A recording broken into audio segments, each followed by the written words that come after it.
नमस्कार शिल्पनिदेशक मित्रांनो. शिल्पनिदेशकांनी जतन करावयाचे अभिलेखे या व्हिडिओच्या भाग 4 मध्ये मी आपलं स्वागत करत आहे. यापूर्वीच्या 3 भागामध्ये आपण शिल्पनिदेशकांनी वेगवेगळ्या प्रकारचे जे रेकॉर्ड जतन करायचे आहे, जे रेकॉर्ड मेंटेन करायचे आहे, त्याविषयी माहिती बघत आहोत. या भाग 4 मध्ये पुन्हा एकदा मी आपलं स्वागत करतो. मागील 3 भागामधील जी अनुषंगिक आपणासाठी आवश्यक असणारी जी रेकॉर्ड्स जतन करायचे आहेत, मेंटेन करायचे आहेत, त्याचा निश्चितच आपल्याला फायदा झालेला आहे असेल असं मला वाटतं. भाग 4 मध्ये शिल्पनिदेशकांनी जतन करावयाचे अभिलेखे भाग 4 introduction to training record maintain by craft instructor. या चौथ्या भागामध्ये आपण जे काही रेकॉर्ड यापूर्वी बघितले की शिल्पनिदेशकांनी आपले वैयक्तिक रेकॉर्ड कुठले कुठले जतन करायचे आहेत. या रेकॉर्ड बरोबरच आपल्या व्यवसायामध्ये जे प्रशिक्षणार्थी आहेत, जे ट्रेड ट्रेनी आहेत, त्यांचंही रेकॉर्ड आपल्याला मेंटेन करून घ्यायचं आहे की जो आपल्या वैयक्तिक रेकॉर्डचा एक भाग असेल. यामध्ये प्रथम आपल्याला प्रशिक्षणार्थी जे आहेत त्या प्रशिक्षणार्थीची दैनंदिनी, प्रशिक्षणार्थीची डेली डायरी, या डेली डायरीमध्ये आठवडा क्रमांक असेल, वेळ वार व दिनांक असेल, विषय असेल, संबंधित झाल्याच्या पाठाचे वर्णन असेल, जॉब असेल ते जॉबचे नाव असेल, प्रात्यक्षिकाचे नाव या ठिकाणी, लागलेला वेळ, विद्यार्थ्याची सही आणि जे त्यांचे व्यवसाय निदेशक आहे त्यांची सही इथे असेल. यामध्ये एक उदाहरण घेतलेलं आहे की सोमवार दिनांक आहे, तारीख आहे, थिअरी विषय चा त्याचा तास होता. त्यानंतर त्याने काय काम केलेलं आहे त्याचा उल्लेख इथे केलेला आहे.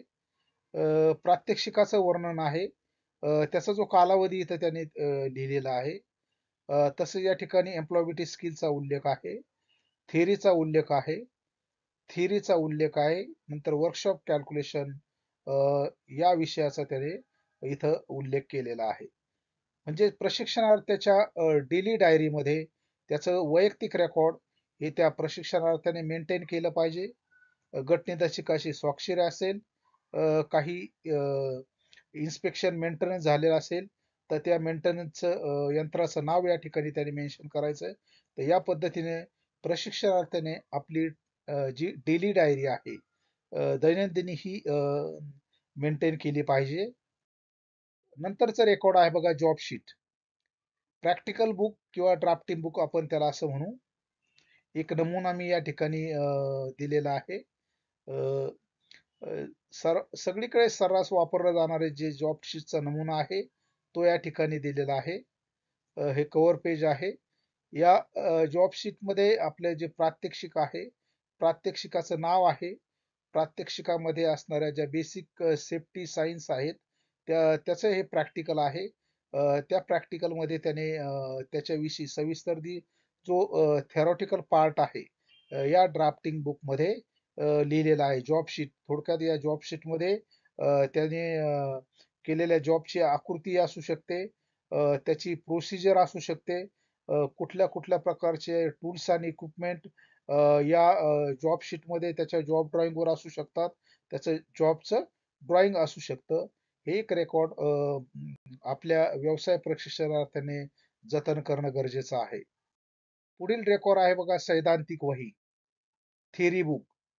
ही थिअरी बुक प्रशिक्षणार्थीकडे असली पाहिजे. जो थेरॉटिकल पार्ट आहे, आपल्या NSQF सिलेबसनुसार लेवल आपल्याला जी दिलेली आहे त्याच्यातील जो सैद्धांतिक पार्ट आहे तो सैद्धांतिक पार्टची त्याची नोटबुक असली पाहिजे. पुढचं रेकॉर्ड आहे बघा असाइनमेंट बुक. यापूर्वीच आपण ऑनलाईन असाइनमेंट किंवा ऑफलाईन असाइनमेंट त्या प्रशिक्षणार्थीच्या साठी मागील भाग क्रमांक 3 मध्ये चर्चा केलेली आहे. या ठिकाणी त्याला जे रेकॉर्ड उपलब्ध करायचे तयार करायचं आहे, त्याचे असाइनमेंट बुक असेल.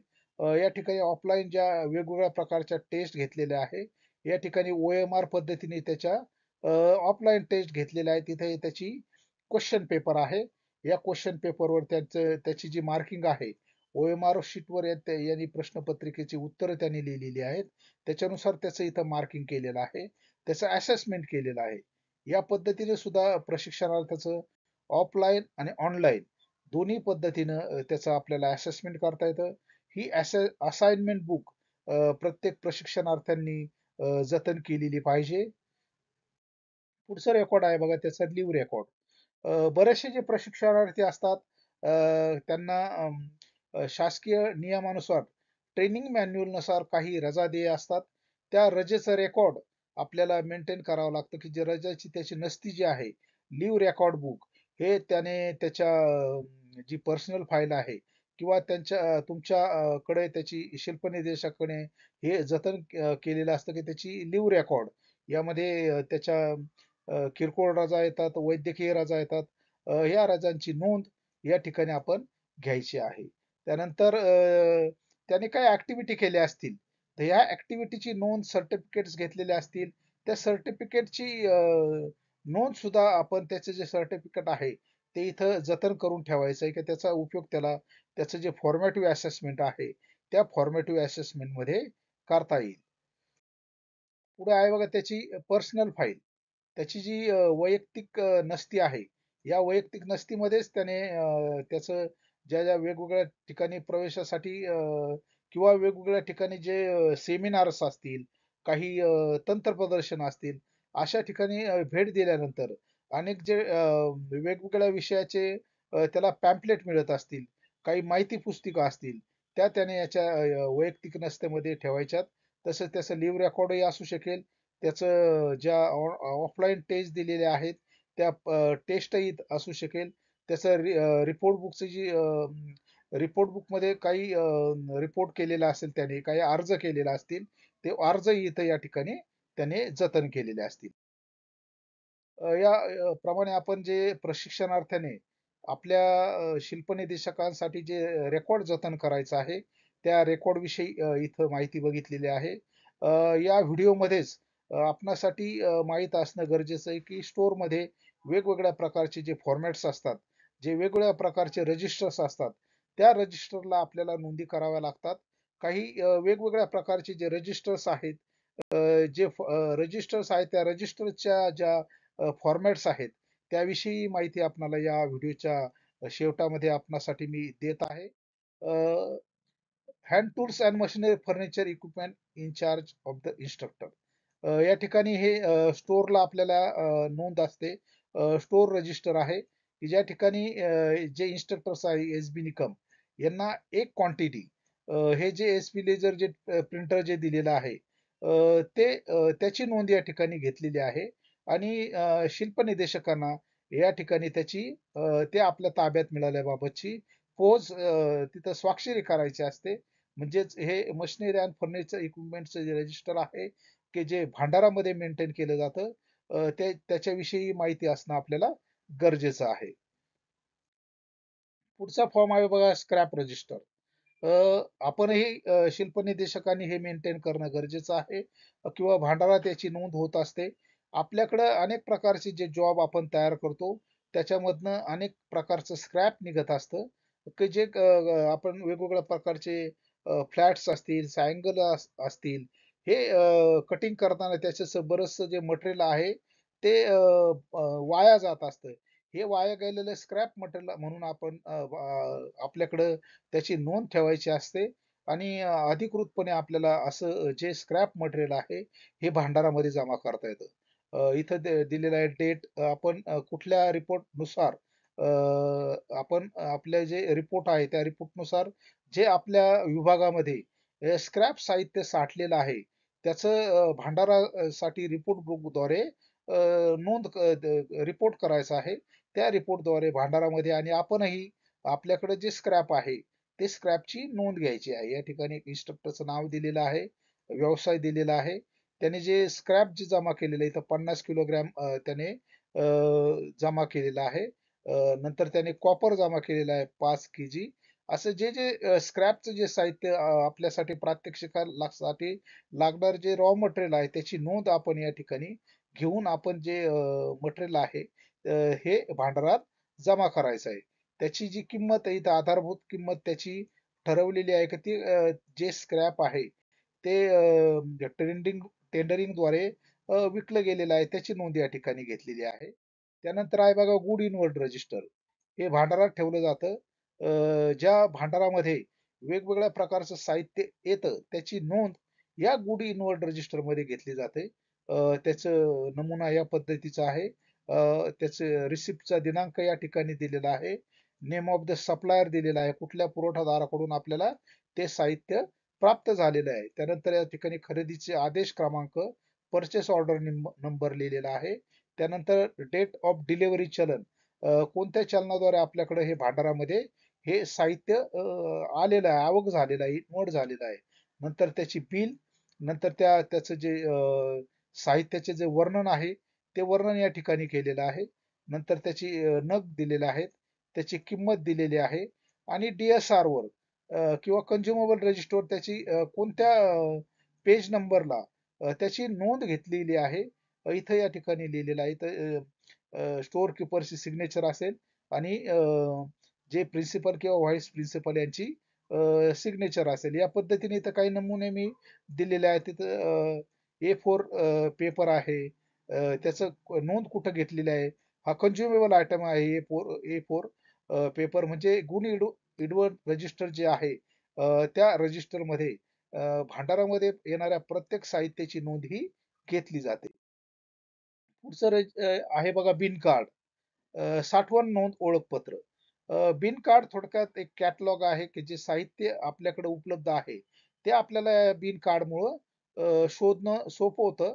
बिन कार्डमध्ये जे पॅरामीटर्स असतात ते डिस्क्रिप्शन, साहित्याचं नाव, बिन कार्डला कोड दिलेला असेल तो कोड, त्याच्यानंतर क्लास ऑफ मटेरियलमध्ये स्टेशनरी आहे फोर, मशिनरी आता असेल तर मशिनरी, कन्झ्युमेबल साहित्य असेल तर ते त्याचं युनिट ऑफ मेजर समजा MS अँगल्स असतील तर फूटमध्ये असतील किंवा लाकूड असेल तर घनफुटामध्ये असेल अशी नोंद असेल.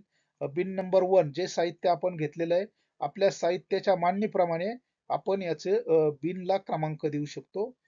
मॅक्झिमम त्याच्यामध्ये आपण जे कंट्रोल ठेवलेला आहे तो 50 रिम आहे आणि मिनिमम 5 रिम. त्याचं लोकेशन दिलेलं आहे. स्टोअरमध्ये त्याचं लोकेशन आहे. त्याची डेट आहे. त्याचं इश्यू आणि रिसिप्ट डेट आहे. त्याचा इंडेंट नंबर आहे. किती रिम्स रिसिव्ड झाले त्याची नोंद आहे. किती इश्यू केलेत म्हणजे किती कार्यालय किंवा ज्यांना वापर करायचा आहे असे रिम किती जणांना दिलेत त्याची नोंद आहे. आणि या ठिकाणी भांडारामध्ये A4 साईजचे रिम किती बॅलन्स आहे, इश्यू आणि बॅलन्सचा हिशोब आपल्याला या ठिकाणी दिसत आहे. तर बिन कार्ड हे भांडारामध्ये वापरलं जातं. याच्याविषयी शिल्प निदेशकांना माहिती असणं गरजेचं आहे. पुढचं रजिस्टर आहे बघा फिनिश गुड रजिस्टर. या रजिस्टरमध्ये आपण पीओटीएस अंतर्गत किंवा आपण स्वतः ज्या वस्तू तयार केलेल्या आहेत की ज्या विक्रीला योग्य आहेत, किंवा पीओटीएस अंतर्गतच्या ज्या वस्तू असतील की ज्या आपल्याला मार्केटमध्ये विक्री करायच्या आहेत अशी या फिनिश गुडची रजिस्टरमध्ये नोंद घेतली जाते. किंवा ज्या वस्तू आपण तयार केलेल्या आहेत रॉ मटेरियल मधून तयार केलेल्या असतील किंवा जे एक्सेस मटेरियल आहे त्या एक्सेस मटेरियल मधून आपण ज्या जॉब्स तयार केलेले आहेत किंवा आर्टिकल्स तयार केलेले आहेत त्याची नोंद आपल्याला या भांडारमध्ये फिनिश गुड रजिस्टर मध्ये घेतली जाते. या ठिकाणी उदाहरण दिलेलं आहे date of receipt 14/8, received from welder विभागाकडून मिळालेलं आहे आपल्याला. आणि जे आर्टिकल तयार झालेलं आहे खुर्ची आहे चेअर, किती तयार केल्या 2 संख्या दिलेली आहे. त्याचा रेट दिलेला आहे ₹200. त्याची एकूण कॉस्ट दिलेली आहे. आणि ज्यांनी त्याचं हे चेकिंग केलेलं आहे त्यांचं नाव इथं शॉर्ट मध्ये लिहिलेलं आहे. डेट, नंतर कधी त्याचं कॅश मेमो केलेला आहे. त्याच्या क्वांटिटी विकले जर असतील तर विक्री सोल्ड क्वांटिटी या ठिकाणी जर साहित्य विकलं गेलं असेल तर त्याची नोंद इथं घेणं गरजेचं आहे आपल्याला. त्याचा रेट आहे टोटल क्वांटिटी, एकूण त्याचा रेट आणि इनिशियल ऑफ प्रिन्सिपलची इथं स्वाक्षरी असेल. या ठिकाणी जे चेअर्स आहेत त्याची एकूण किंमत आहे 400 आणि एक या ठिकाणी क्वांटिटी आपल्याला एक क्वांटिटीची किंमत या ठिकाणी याची ₹200 दिलेली आहे. यानंतर आहे सस्पेन्स रजिस्टर, नाकारलेले साहित्य रजिस्टर, ज्यामध्ये आपण सस्पेन्स रजिस्टर किंवा रिजेक्टेड मटेरियल रजिस्टर म्हणतो. यामध्ये आपण ज्या आपल्याकडे ज्या इनवर्डने किंवा इंडेंटद्वारे आपण ज्या वस्तू किंवा जे साहित्य घेतलेलं आहे त्याच्यामध्ये जर त्रुटी असेल, ॲज पर स्पेसिफिकेशन नसेल, तर आपल्याला ते भांडाराला परत करता येतं. थोडक्यात रिटर्न इंडेंट टाईपच हे साठीच मेंटेन केलेलं हे रजिस्टर आहे. दिनांक असेल या ठिकाणी, जे आयटमचं नाव असेल, या ठिकाणी दिलेलं रेझर जेट प्रिंटर दिलेला आहे. त्याची जी गुड इनवर्ड रजिस्टर आहे त्याची नोंद कधी आलेला आहे त्याची नोंद आहे इथं. नंतर कुठल्या सप्लायर कडून आपल्याला ते प्राप्त झालेलं आहे त्याची नोंद आहे.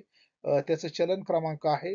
त्याचं रिझन इथं कारण काय आहे, रिजेक्ट करण्यामागचं कारण काय आहे ते कारण आपल्याला या ठिकाणी नमूद करावं लागतं. नंतर जे भांडार आहे ते इथं रिमार्क मारतात की रिटर्न झालेलं आहे. नंतर याबाबत आपण सप्लायरला सूचना दिल्यानंतर आपल्याला ते मशीन या ठिकाणी या उदाहरणामध्ये ते रिप्लेस करण्यात आलेलं आहे. याचं आपल्याला इथं माहिती मिळत आहे. त्यानंतर याचं ऍक्सेप्टेबल परत गुड इनवर्ड रजिस्टर मध्ये त्याचं हे केलेलं आहे आणि जे ऍक्सेप्टेड जे रिपेअर केलेलं किंवा जे त्रुटी असलेलं मशीन आहे ते आपल्याला ट्रान्सपोर्टद्वारे सप्लायरला आपण पाठवलेलं आहे. पुढचं रजिस्टर आहे मिसिल संकीर्ण नोंदवह्या. याच्यामध्ये वेगवेगळ्या प्रकारच्या ज्या नोंदवह्या असतात, उदाहरणार्थ या ठिकाणी एक चुना पावडर आहे जी आपल्याला त्याच्यासाठी वेगळं रजिस्टर नाहीये. अशा वेळेस अशा नोंदी करण्यासाठी आपल्याला एक मिसिलेनियस रजिस्टर लिहावं लागतं की ज्याच्यामध्ये DSR आयटम आहे किंवा CSR आयटम हे येत नाहीत, की ज्याच्याद्वारे त्याची नोंद यामध्ये दिसते बघा आपल्याला चुना पावडर सप्लायर कुठल्या सप्लायर कडून घेतली त्याची नोंद केलेली आहे आणि एक बॅग 10 किलोची त्याचा रेट दिलेला आहे. हे याची नोंद इथं घेतलेली आहे. म्हणजे ज्या वस्तू आपल्याला नेहमी लागत नाही त्याची नोंद या मिसलेनियस रजिस्टर मध्ये घेण्यात येते. ट्रान्सपोर्ट रिसिप्ट बुक, या ठिकाणी आपण जे साहित्य आपल्याला पुरवठा होत असतो त्याचं जे ट्रान्सपोर्ट होत असतं त्या ट्रान्सपोर्ट संबंधाने जे आवक जावक आहे ते त्याची नोंद या ठिकाणी घेतलेली आहे. डेट ऑफ रिसिप्ट दिलेली आहे. डिस्पॅचिंग स्टेशन दिलेलं आहे. इथं दिलेलं अंधेरी, अंधेरीहून रिसिव्हर नेम दिलेला आहे ते प्रिन्सिपल नाशिक, रिसिव्हिंग स्टेशन दिलेलं आहे नाशिक. म्हणजेच जे साहित्य आपल्याला ट्रान्सपोर्टद्वारे आलेलं आहे, वाहतुकीद्वारे आलेलं आहे, अंधेरी मुंबईवरून नाशिकला आलेलं आहे. त्याचा RR आणि LR नंबर लिहिलेला आहे. म्हणजे ज्या पार्सलद्वारे ते आपल्याला मिळालेला आहे त्याचा क्रमांक आहे हा. त्याचा इनव्हॉइस आहे. त्याच्यानंतर नंबर ऑफ किती कन्साइन एक आहे. आयटमचं नाव आहे. त्याच्यानंतर त्याचं वजन दिलेलं आहे. त्याचा रेट दिलेला आहे फ्राईट चार्जेस ₹1500. इथं दिलेलं डोर डिलिव्हरी म्हणजे प्रत्यक्ष आपल्याला त्याने इथं पोच केलेला आहे. या ठिकाणी आहे डेट ऑफ डिस्पॅच म्हणजे डिस्पॅच कधी झालं आणि डेट ऑफ डिलिव्हरी आपल्याला या ठिकाणी प्रत्यक्ष भांडारामध्ये किंवा संस्थेला कधी प्राप्त झालं त्याची स्थिती या ठिकाणी दर्शवलेली आहे. असं ट्रान्सपोर्ट रिसिप्ट बुक सुद्धा आपल्याला भांडारामध्ये जतन केलेलं असं याची ही माहिती शिल्प निर्देशकांना असणं गरजेचं आहे. तर शिल्प निर्देशक मित्र हो, आपण या व्हिडिओद्वारे शिल्प निर्देशकांनी जतन करायची जी अभिलेखे आहेत, जे रेकॉर्ड्स आहेत, हे क्रमाक्रमाने भाग 1, भाग 2, भाग 3 आणि भाग 4 अशा वेगवेगळ्या पार्टमध्ये आपण शिल्प निर्देशकाने आपलं रेकॉर्ड कसं मेंटेन करायचं आहे, याची याची इत्थंभूत माहिती घेतलेली आहे. याचबरोबर या व्हिडिओमध्ये जे त्रुटी राहिलेल्या असतील, काही रेकॉर्ड असेल, त्याच्याबाबत सविस्तर आणखी नवीन व्हिडिओ आपणासाठी उपलब्ध करून देण्यात येईल. आपण निश्चितच याच्यात काही सुधारणा असल्यास माझ्या YouTube चॅनलला लाईक करून त्या ठिकाणी सबस्क्रिप्शन बॉक्समध्ये किंवा लाईकच्या ठिकाणी आपण रिमार्क देऊन आपला फीडबॅक देऊन निश्चितच आपण जे व्हिडिओ तयार केलेला आहे याबाबत त्याच्यात निश्चितच सुधारणा करता येईल असं मला वाटतं. पुन्हा एकदा मी आपल्याला विनंती करतो की आपण सर्वांनी workshop calculation and science and engineering drawing या माझ्या YouTube चॅनलला सबस्क्राईब करा, लाईक करा आणि बेल आयकॉन दाबून व्हिडिओ नोटिफिकेशन मिळण्यासाठी बेल आयकॉनला दाबा. धन्यवाद.